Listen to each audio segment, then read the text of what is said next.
नमस्कार, आप सभी का स्वागत है हमारे चैनल लीगल सुरक्षा पे।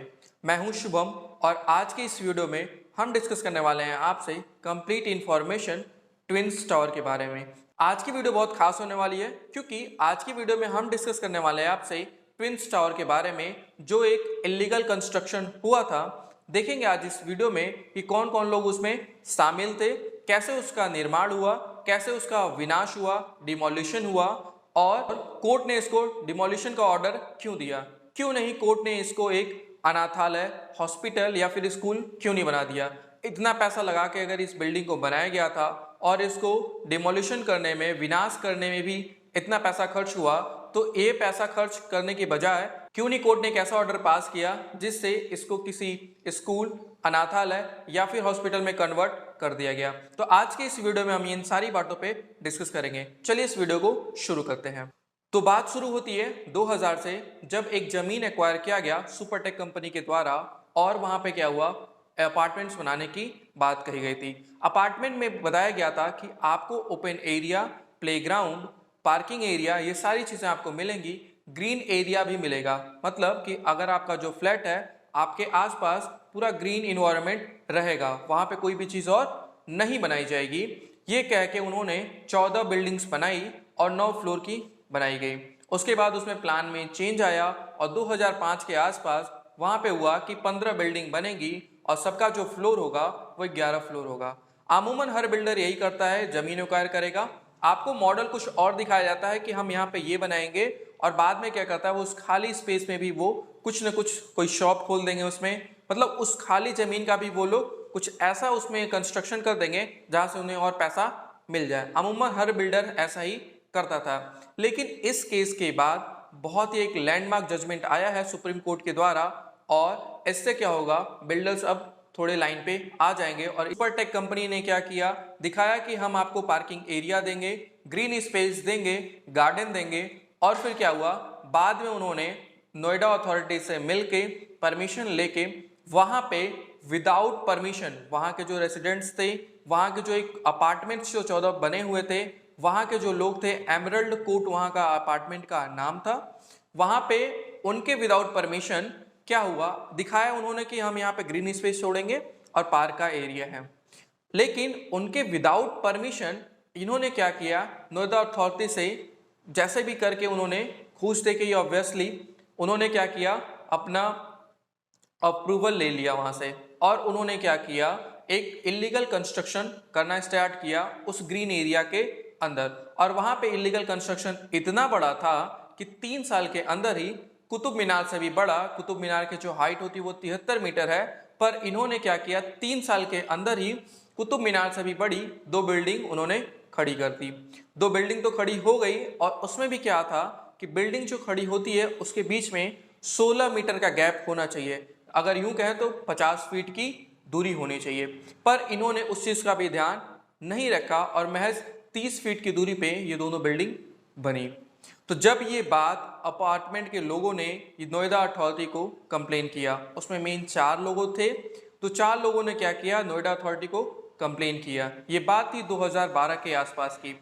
तो नोएडा अथॉरिटी ने उस पर कोई सुनवाई नहीं की। सुनवाई ना करने का मेन रीजन यही था कि उन्होंने घूस लेके उस चीज को अप्रूवल दे दिया था, तो अपनी ही गलती को उन्होंने छुपाने के लिए क्या किया, उस पर कोई कार्रवाई नहीं की। तो जब एमरल्ड कोल्ड के अपार्टमेंट के लोगों को कोई भी राहत नहीं मिला नोएडा अथॉरिटी से, तो उन्होंने यूपी सरकार को भी गुहार लगाई, पर वहां से भी कोई रिस्पॉन्स नहीं आया।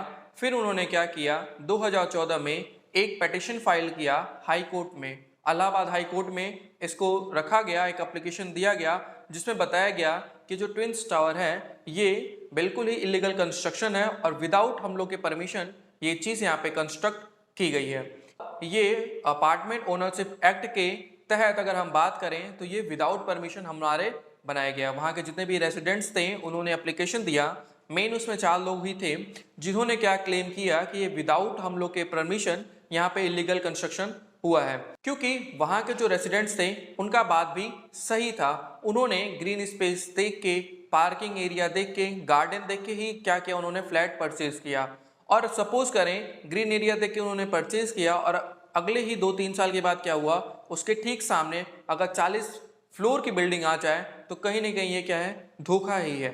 इसलिए इन्होंने पिटीशन फाइल किया इलाहाबाद हाई कोर्ट में 2014 के अंदर, और इलाहाबाद हाई कोर्ट ने 2014 के अंदर अप्रैल में ही अपना डिसीजन दे दिया कि जी हाँ, बिल्कुल जो लोग पिटीशन डाले थे आप लोग बिल्कुल सही हैं, ये जो कंस्ट्रक्शन हुआ है ये इलीगल कंस्ट्रक्शन है और इसको डिमोलिशन का आदेश दे दिया गया। फिर सुपरटेक कंपनी ने क्या किया, इलाहाबाद हाई कोर्ट के डिसीजन को अपील कर दिया सुप्रीम कोर्ट के अंदर। और हमारे देश का न्याय व्यवस्था आप जानते ही हैं, 2014 का केस 2021 तक इसकी सुनवाई चलती है और वहां पे पाया जाता है कि जो इलाहाबाद हाई कोर्ट ने डिसीजन दिया था, यानी कि इसको विध्वंस करने का जो आदेश दिया था, उसी को सुप्रीम कोर्ट ने एक्सेप्ट किया और सुप्रीम कोर्ट ने भी बोला कि इस बिल्डिंग को विध्वंस करना चाहिए, डिमोलिशन करना चाहिए। फिर क्या हुआ, जब सुप्रीम कोर्ट ने आदेश दिया तो सुपरटेक कंपनी ने क्या किया, वहां पे आर्टिकल 137 का यूज किया। आर्टिकल 137 होता है रिव्यू पिटीशन, पुनः विचार याचिका दायर किया, और अगेन उसने फिर सुप्रीम कोर्ट में पुनः विचार याचिका दायर किया।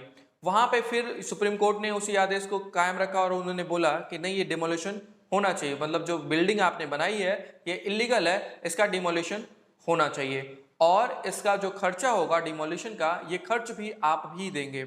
अब माना जाता है कि 10 से 20 करोड़ रुपए लगे हैं इस बिल्डिंग को विध्वंस करने के लिए, विनाश करने के लिए, या फिर यूं कहें डिमोलिशन के लिए 10 से 20 करोड़ रुपए का जो खर्च आएगा वो भी सुपरटेक कंपनी को ही पे करना पड़ेगा।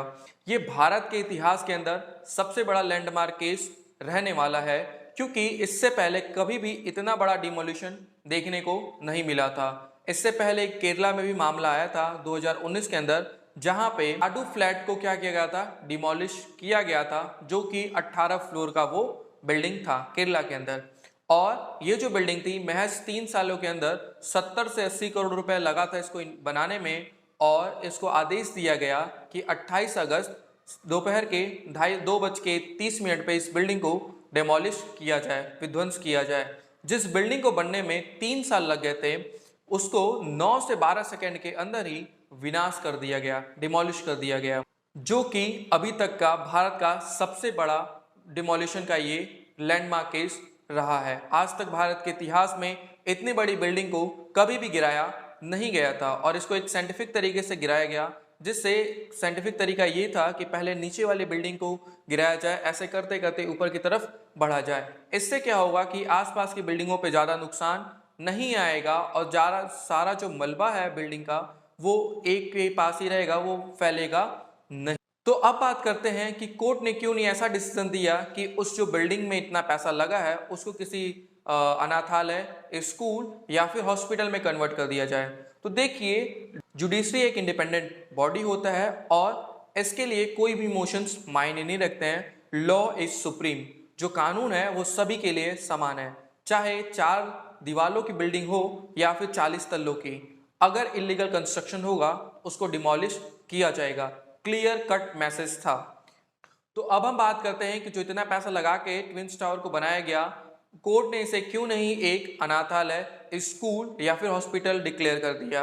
रीजन ये था कि ये एक लैंडमार्क केस बन जाता, करप्शन का एक लैंडमार्क केस बन जाता। करप्शन कैसे होता, जो भी प्रॉपर्टी होती या फिर जो भी गवर्नमेंट की प्रॉपर्टी होती, इस पे लोग इलीगल कंस्ट्रक्शन कर लेते, या फिर यूं कहें कि सरकार के लोग ही क्या करते, उस पे इलीगल कंस्ट्रक्शन कराते। और इसी केस का, इसी ट्विंस टावर के केस का जजमेंट दिखा के कि इस केस में ऐसा हो गया कि इसको हॉस्पिटल बना दिया गया, स्कूल बना दिया गया, अनाथालय बना दिया गया, तो अब अगर हमने भी इलीगल कंस्ट्रक्शन किया है, इस प्रॉपर्टी को भी आप ऐसे ही कन्वर्ट करिए। और फिर क्या होता कि पूरे देश में ऐसे ही करप्शन बहुत ज़्यादा बढ़ जाता।